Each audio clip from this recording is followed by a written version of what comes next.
Well, listen, we're going to continue a conversation that's very important. This thing called epilepsy is more profound than perhaps you think.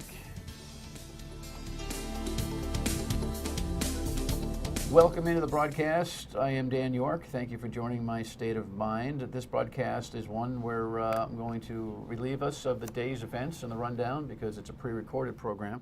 And you know, this far into the season, a year and a half-ish of Dan York's State of Mind, I've had a number of shows where on a daily basis I might be interviewing somebody for 5 or 10 minutes and think, okay, well, we just started a good conversation, but we got to go now. And that happened with, with Deb and Richard, and I wanted to have them back so we could talk about the Matty Fund. The Matty Fund is a very significant project. It's very popular. It's grown in recognition. It always needs more dough. All funds do. But there's a special story, and there's a special message, and there's a special bit of information that a lot of people don't know about epilepsy. How do you get help? How do you get support? All the things that the Matty Fund can help you with. By the way, everyday people struggle with this disease, and it's not easy. I was diagnosed with epilepsy in 1998. I was only 13 years old at that point. And as you can understand, children are not so forgiving of something like that at that age. When it first happened, I had to have everything from speech therapy. I was out of school for a long period of time. And after that, you know, I had reactions to different medications I was on, but finally it was controlled until I was about 21, and the seizures started coming back about every year and a half or so. Yeah, it's hard. I will tell you that it's in my family, and so I've seen it firsthand. We've talked about it in the past. Richard, welcome back. Deb, thanks for coming back. Thank you for having us. We missed your big dinner, unfortunately, but you have stuff going on year-round anyway. We more do. Or less. You had a successful event though last Yes, month, the Snow right? Angel Ball was a lot of fun, and we had a great attendance and good support. You raised a lot of dough with that thing? Yeah, we raised somewhere around 90, 100,000. I'm sure we'll. That's a lot of dough. Yeah, absolutely. Yeah. The Matty Fund operates on what kind of helping budget? I mean, how We're much about money a year do you raise? about 300, 350,000, somewhere in that range. That's pretty On an significant. annual basis, sure. How many years now? 12. We're in our 12th year. Our 12th year. Wow. As you know, we started back in 2003 when Matty was, he was 5 years old when he passed away on Mother's Day, and since then, it really has evolved out of our basement, our kitchen table, with having our friends support us to this wonderful organization that we have a state-of-the-art epilepsy resource center, and we're helping so many families. In fact, we did a strategic plan that we just finished. So back in 3 years ago, we had serviced 87 families, and our goal for 2014 was to service 200 families. Well, we surpassed that, and we're at 260 families now, and so it's good. It's good. It helps us to help others. Last time you were here, you know, you told the story of Matty, and you know, I'm sure on any given day, it's easier. It's never easy, I'm sure, but it's easier on some days than it is on others. I don't know what kind of day this is, but if you want to just spend a couple of minutes establishing why this traumatic, well, what happened with this traumatic event and why it caused you to react the way you have. Yeah, I mean, we go back to 2003. Matty was a candidate for surgery. We took him up to one of the finest institutions in Boston. Went up there for brain surgery and essentially came home without him. He passed on Mother's Day of that year. And immediately thereafter, Deb and I looked at each other and said, you know, what are we going to do? We need to help these families that are going through this. What can we do? And Was that immediate? I would say immediately, within a month or two. And the thing is that Matty had some special needs, so we spent a lot of time helping him, his older brothers, and my husband and I. And when we lost him, we had such a void. Such a void. What would we do with this? And of course, He was a project. I mean, I say that respectfully. He was a Right. project. Absolutely. Right. We So- put all our love into him. So you needed to continue the project. Yep, so we devoted, you know, a lot of time with Matty, and as Deb said, that we had this void now, and we said, what are we going to do? What are we going to do with this time to help others? So when I say immediately, within a month, I want to say, Dan, they had a first fundraiser sponsored for the Saravo family at that point, and Deb and I said, you know, it's not for the family. We want to help children with epilepsy. And I think within 2 months we were applying for our nonprofit status, the 501c3. And again, we started meeting at the kitchen table. We started getting friends, neighbors together to collaborate and how we're going to do this. And we had some marching orders. Sometimes these projects, born of emotion, run their course. You know, it's like a year or two, and all of a sudden, life get in the way. That has not happened with you. You've had some organizational ups and downs, as any organization would, but over a dozen years, you're just like keeping going. You're flying now, right? You got a rhythm or something? Is that what it is? I mean, you got to realize. Remind everybody what you do for a living. Well, Deb and I are just the founders. We're the ambassadors in the Matty Fund. We have a staff of 4, right. but Deb and I have taken a step back and kind of let this matter evolve. We serve on the board of directors. We have opportunities to speak. We've been invited to speak. So this has become your full-time thing? It is, okay. Yeah. Perhaps that's the way it has to succeed, right? It would be hard to be living multiple lives and growing this thing. Is that the formula? Well, we get, it's interesting you mentioned that, is that we get a lot of feedback from families that have gone through certain, almost similar circumstances, and they ask us what the formula is. It's difficult to start a nonprofit and to leave your day job. Right. So we tell them, you have to keep your day job and keep this going. For Deb and I mean, obviously Matty, we put so much time and love and support to him that we wanted to make this happen. We had people behind us that wanted to make this happen. And so in a short period of time, we were able to, in over 5 years, get out of our home, put it into a resource center, and hire staff to come and work it. So now Debbie and I are at a point where we don't have to be there on a daily basis. It's evolved so that other folks can take it. We have 2 moms that are working with us that have children with epilepsy. So we were the pioneers, right. And now we're the ambassadors. So how is it sinking in with the nationwide effort on epilepsy? I'm sure you're completely networked into what's happening in other states, and so what's the projected goal of what the Matty Fund will do? I want to talk about how to help people in the next segment, but what's the organizational goal here? Oh boy, well, is it still just day-to-day? No, we do have some goals in mind, and with the strategic plan, when I think back when we first started, we never envisioned being where we are today. Our goal is to reach as many families in Rhode Island and beyond its borders. We have Connecticut and Mass families that we help out, and to really reach out to as many people as we can and help as many people as we can in this area. We are speaking actually in March in Florida, and to help some families down there. We have several families. Too bad it's not this week. Well, I don't know. Things might Can you keep move the going speech this up? way. Oh my God. So we don't know exactly what the ultimate result will be, but right now it's to gather more families, to help more families, to have more programs for the families. It's fertile ground, unfortunately, isn't it? It's what, absolutely. It's fertile ground out there. Yes. Right. There's a lot of cases of it. Right. And unfortunately, I think one of the points that I like to bring up is that we're a resource center. We provide resources. So we provide all of these programs 12 months a year. We have workshops. We work with Brown University. We work with hospitals, doctors, neurologists. This past year we did a huge collaboration, and our theme was partnerships. And we worked with the Autism Project. We worked with the Brain Injury Association. We work with Norman Prince Institute. So our goal has always been to partner, to educate, and to fulfill our mission of helping more and more families by bringing more diversified backgrounds in terms of doctors. And now we're going into areas of autism and other areas, whereas you're reaching another market. And children that are diagnosed with autism, right. It's generally their primary diagnosis. Their secondary diagnosis could be epilepsy. Mm-hmm. So there is a lot of crossover. That does happen. Yeah. All right. More on this and what you should be thinking about if this is touching you. Stay with us.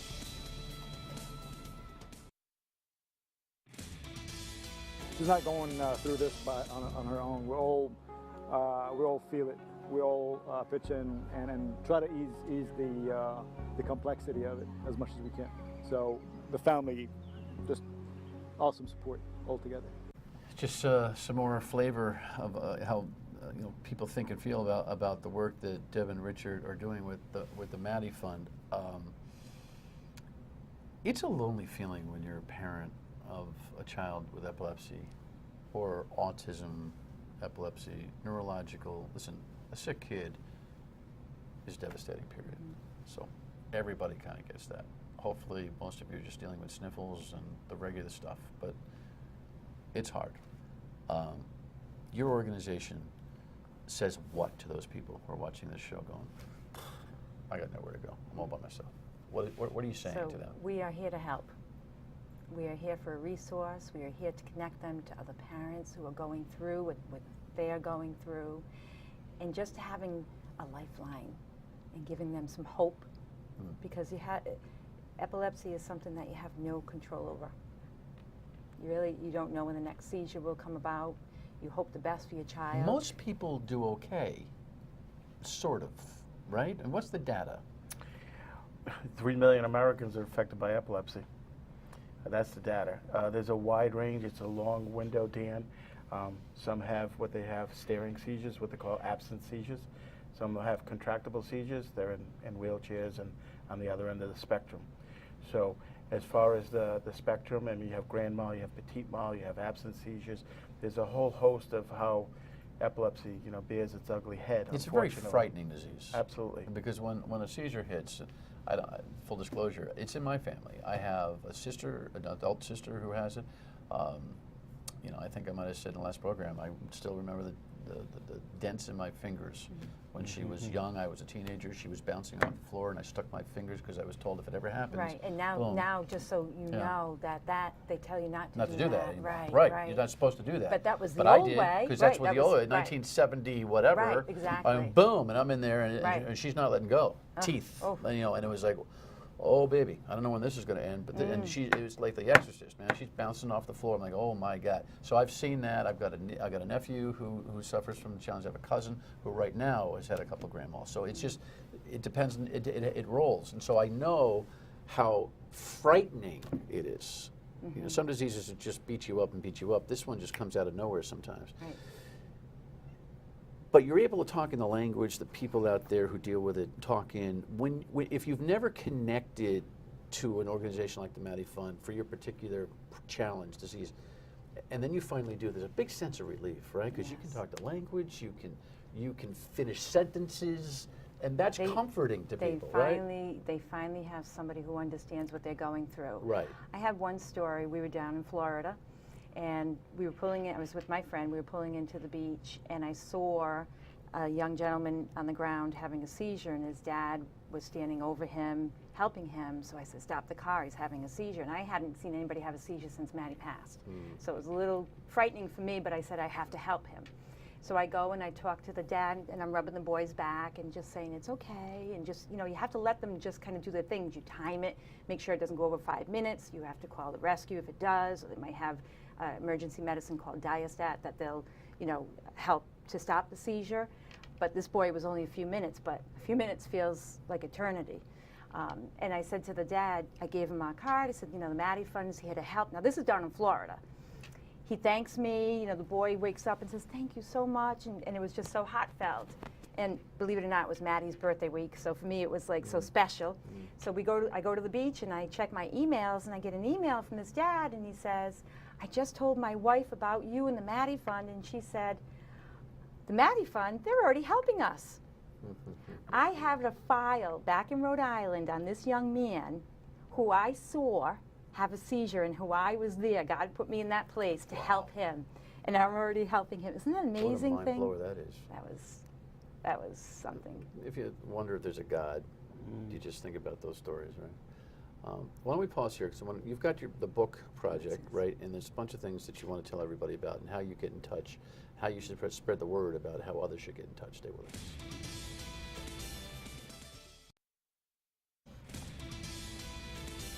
Welcome back in. I'm glad we've had a chance to do the entire show. 22 minutes of running time and a half an hour is really hardly enough time to tackle the issue of epilepsy, but it's really important that you know that if you have a family member who has it, if you are worrying about things, if you know people, neighbors, friends, family, that they get in touch with the Matty Fund, because there is that lifeline of common ground. There is the resource. There's things that you may not be thinking about. They're not doctors, but they can certainly help you figure it out. And the book here is kind of cool. This book is about what? So My Friend Matty, it's a story about a child who's in school. His name is Matthew. It's actually, he's in 2nd grade, I believe, so it's not our Matthew, but so it educates in the classroom about epilepsy, what it is and what it isn't. It's an uplifting, positive story, and it gets the students, it gives them an opportunity to learn about epilepsy and how to accept a child for who he or she is. So how do people get a hold of it? So the My Friend Matty, so we bring this awareness program. It's an epilepsy awareness program that we bring into the schools. So elementary schools, we have a curriculum that goes along with the book, ancillary materials. We also have a preschool program, curriculum that teaches about similarities and differences. And then the kids, many schools, I think 30 schools in Rhode Island, will be doing My Friend Matty book and the epilepsy program for Matty Hattie in the schools. So if anyone's interested, they could talk, they can contact the Matty Fund. If their school district wants to do it, or the teacher or the school nurse might want to spearhead it. It's a great collaboration with the Matty Fund, coming in, educating the students, teachers learning about it, faculty learning about it, the nurse having some professional development for the faculty if they need it. What is your experience? Again, you're not physicians, so I don't want to put you on the medical timetable spot, but certainly you're asking the question all the time yourselves, when will there be a cure? Based on all the resources and the needs and everything else, the timeline and what the doctors tell you, what do you think? Is there a short life for this disease, or are we far away? You know, Dan, it's a very complicated disease because epilepsy can occur in any part of the brain, the frontal lobe. Matty's was in the hippocampus, which is over the ear, and then it could be in the back, the occipital lobe. So it's hard to pinpoint it, and it's hard to treat it with medication. It's hard to treat it with surgery. It's very complicated. It's not an area where they've surrounded it and they can treat it with medical attention or with surgery. They have to go in and pinpoint it first if they are going to do surgery, and then the medicines don't always work for every child. There's a whole gamut of medicines. I mean, if you go back to the 60s with phenobarbital and Dilantin were the early introductories, and now you have, you know, pharmaceutical giants working on offspring. So your clinical expertise comes roaring out of your very non-medical background, you know, but being this for your life with your beautiful child that you lost, and in 12 years this project, you end up talking like a doctor. So let me ask you the question, since he couldn't answer. You're like, you gonna beat this thing? Unfortunately, I'm not very optimistic in our lifetime. It's very difficult. Like he said, there's so many different causes. Sometimes we don't even know why it's happening for some situations. We fund research, and we hope that there'll be some cures. Our main goal is to focus on the positives and the here and now. What can we do to help the families get through this now? Yes, we want to do research. Yes, we're hoping for it. But what can we do to support them now? Right. MattyFund.org is the simplest place to go and get all the information and reach out. You want people to reach out. We do. We have several people on staff that are there to take telephone calls, that have children with epilepsy themselves. They can help support them, educate them, because knowledge is power. Yeah. And the moral of the story right now is? Reach out and let us know if we can help you. I mean, the moral is, you know, we took something tragic, losing Matty, and helping people, and that's the advice we want to give to others. You know, if everyone helped somebody in some, like, during a, you know, blizzard, if somebody was able to help you, for us, we want to help children and families with epilepsy, and we want to be advocates, and we want, as these young adults become, to advocate for themselves, to take their medicine, to do the right thing, to network with other individuals that they feel close with, and making sure that they're taking the medicines as well, especially when they go off to college or they're off in high school and they think they're bigger than the disease itself. They need to be able to pick up a cell phone and say, hey, you've been taking your meds, you know, let's stay on track. Because you know firsthand what happens when someone doesn't take meds. I had a family member who, you know, got lazy and paid for it. You know, you can't get lazy with this thing. You can't get lazy. But information is power, and the world of neurology is just crazy, man. It's a science, but The brain is a black box. Yeah, the greatest right? neurologists in the world will tell you I don't even know anything about it Right. yet. You know. So. Yeah, let me Right. just tell you, we are fortunate to be in the state of Rhode Island and Brown University. The doctors at Brown are really working and dedicating themselves to the brain, the neurosciences of the brain. At the Norman Prince and the Warren Alpert School of Medicine here in Brown, it's become a hub for neurology and brain initiatives. And for Deb and I and the Matty Fund to be involved with such creative scientists, neurosurgeons and neurologists and neuro researchers, it's incredible. Some of the technology that's on the front burner and in the pipeline, so to speak. We have an opportunity every year to visit labs and see what's going on. It's amazing. It's in our backyard in Providence. We're very fortunate to have that here. All right, good work. MattyFund.org, okay? Use it. Final thought when we come back, Steve.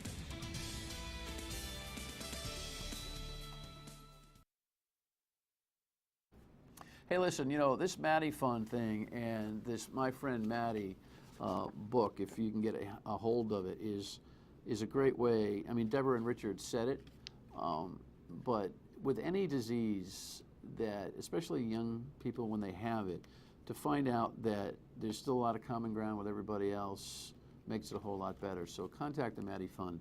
I'm going to take one of these books home and give it to one of my little family members, as I've told you, deals with this. And it's just so, when you're thinking about all the challenges of the world and all the things that are not so good and too much snow and public officials disappointing you, you take a look at the people that do this kind of work in so many ways, in so many fields. And if you've got folks that have a story to tell that helps folks, let us know here at Dan York State of Mind, and we'll talk to them so it helps everybody. All right, you have a great night. We'll see you next time, 7:30, 11:30 on My State of Mind. Thanks for watching.